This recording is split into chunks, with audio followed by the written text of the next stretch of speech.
Breaking చూసిన మెదక్ జిల్లా నర్సాపూర్లో మరోసారి స్ట్రీట్ టాక్స్ రెచ్చిపోయాయి. రస్తంపేటలోని బీభత్సం సృష్టిస్తున్నాయి.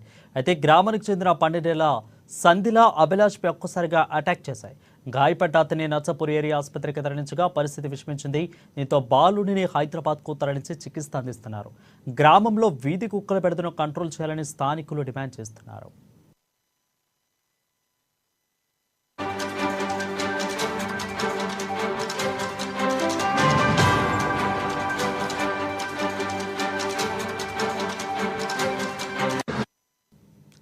ఇక మెదక్ జిల్లా నర్సాపూర్లో మరోసారి వీధి కుక్కలు రెచ్చిపోయాయి. రస్తంపేటలోని బీభత్సం సృష్టిస్తున్నాయి.